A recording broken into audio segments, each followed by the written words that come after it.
everybody wants to get united. Like, what we gotta do is meet everybody on 149th Street at the bench. Maybe you're brand new to graffiti, or you've seen a new graffiti artist start to brew up different names, and they're picking these names based off of the letters in the name and how those letters interact with one another. They'll say things like, oh, I don't want an A or T in my name because it's hard to flow. Maybe I want an S and an E in my name because those are really easy to flow. Or I like this name, but I'm gonna change it because it's not possible to do certain things. I can't find my style with this name. Well, in today's video, we're gonna be talking all about letter combinations and how a lot of new graffiti artists tend to overthink this topic and why it's not nearly as important as you might think it is. And letter groupings, a method for planning out your graffiti to kind of help you a little bit along the way. Now, in the comments down below, let me know what your tag name is. And if this isn't your first tag name, what names did you have before? I almost wrote Fungus before Grim. I legit almost picked the tag name Fungus. I don't know why. It had no significance to me. I just liked drawing mushrooms at the time,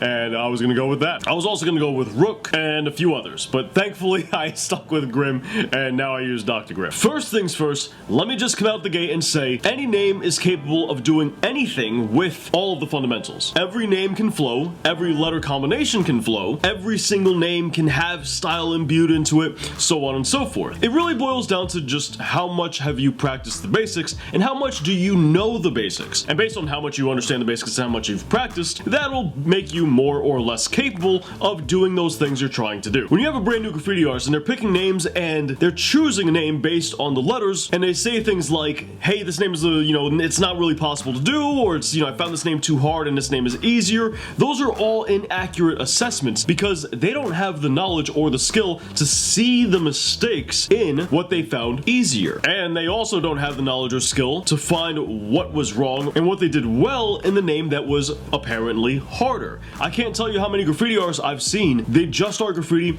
they do perfectly fine for somebody who's just getting into the art form, and they say the name is too hard and they changed it. And it's like, well, sure, what you're doing wasn't perfect, but I mean, we all have to start somewhere. And you shouldn't change your name just because you identified that there's room for improvement. I mean, that's the whole point. If you change your name because you found a different one easier, all that's really happening is you're not aware of the mistakes you're making because you're still an amateur. Trust me, you're making a bunch of mistakes. That's what you do as an amateur. But the only reason amateurs find certain names easier is because they're blind to those mistakes. Right now, as a brand new graffiti artist, you don't know what is or isn't possible. And spoiler alert, anything is possible in any art form, but you have to understand the fundamentals to make it possible. Now, I'm not gonna lie to you. Certain structures and certain letters are capable of very different things. They might have a bias towards certain things, making certain things easier and other things a little bit harder. Sure, definitely. But you're gonna get that with every single name, with every fundamental. You might write the name at, for example, A-T, and you might find that negative space can be a little bit challenging every now and again, and letter name weight is a little challenging every now and again,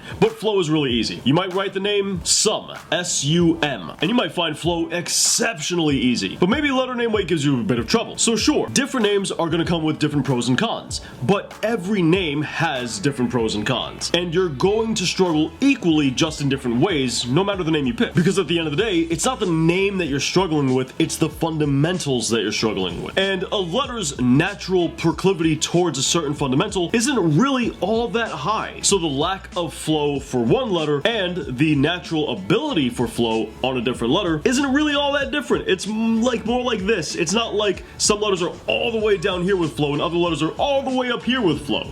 They're really right about there. Same thing with letter name weight and every other fundamental. And because of that small margin of difference, every single name and all letters are capable of all things, but it depends on you and how much you know the fundamentals and how much you've studied those fundamentals. And if you've studied those fundamentals and you practice those fundamentals, then those letters and those names are capable of doing anything you want them to do. Which this right here is great news because it means that you don't have to change your name based on what you perceive to be difficult in those early stages of graffiti. In those early stages, you can pick anything you want to and trust in your ability and trust in yourself to study and learn those basics. That way you'll be capable of doing anything you want to those letters and making it work. And this is is really what graffiti is all about. Graffiti is all about learning your name and the letters in that name and how to work with them. But you gotta give yourself time to actually learn that name, otherwise you're never gonna get better with it. And this is where we begin talking about letter groupings. Now, letter groupings is a system where you can break down a name into different sections, manageable sections that will allow you to handle your fundamentals a little bit better.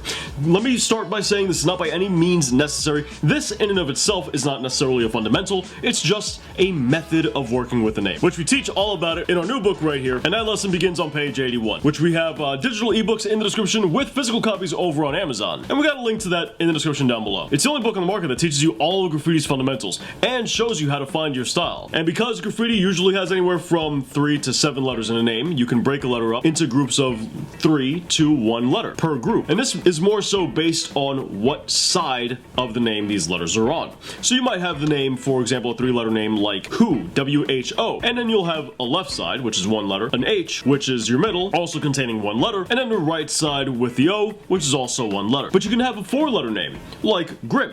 And you can split this name up in 2 different ways. You can either split it up with 1 letter on the left, 2 letters in the center, and 1 letter on the right, or you can split it up with 2 letters on the left, 2 letters on the right. Now, why would you want to use this? What's the purpose behind this? If you're not exactly sure how to work certain fundamentals, then by breaking the name into little sizable chunks like this, it'll make those fundamentals easier to work with. You're struggling with letter name weight? Well, what side of your name is having that weight issue? Letter groupings can help you find that out. If I do the name Grim, for example, and this is actually something I experienced, and I find that I'm having a lot of trouble with the right-hand side of my name, well, instead of being confused about it for ages, I can simply break it up into different groups and see, alright, well, my G and my R aren't really contributing all that much to my weight. However, my I and my M is contributing way too much to my weight. How do I fix that? Maybe I can increase the size of my G and my R. That letter combination can be increased, and, well, things will pan out a lot better. Or we can decrease the size of my right side of the name. That way it's a little bit more in line with the G and the R. By allowing your letters to pair up in teams in this way, it can really help you to organize your thoughts and kind of figure out how you want to approach a name from the outset. Now, the great thing about using letter groupings is it can immediately help you get used to a brand new name that you've never practiced before.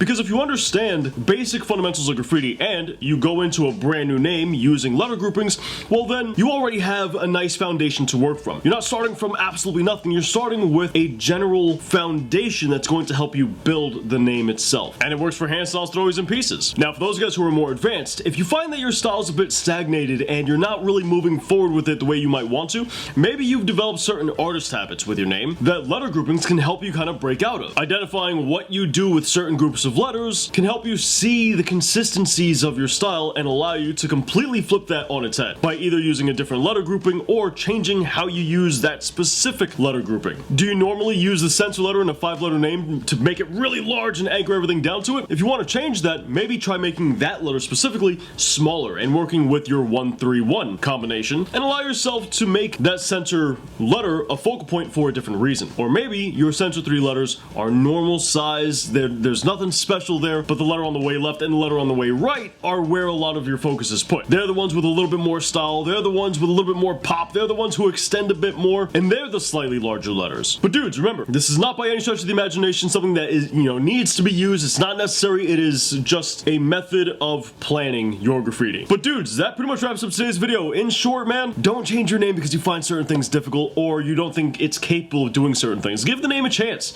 Give yourself more credit and let yourself learn and grow into the name. I mean, hell, I sucked with the name Grim oh my god, for a solid 6 years before I learned anything with the name. So in the comments down below, let me know what you write, and if you have any issues with your letters in your name, include that in the comments as well. Maybe myself or others in the community can help you out with their own tips. If you've been finding progress in graffiti difficult, you've been struggling to find your style, you've been struggling to evolve and take your work to the next step, then pick up a brand new book in the description down below. We have digital copies on the online store with physical copies over on Amazon. But dudes, if you want to familiarize yourself with the fundamentals and you want to learn everything about this amazing art form, check out our brand new book in the description down below. We have ebooks on our online store with physical copies over on Amazon. And we have the best how to do graffiti tutorials right up here with more graffiti content right down here. And I'll catch you guys back here next week. Thanks for watching.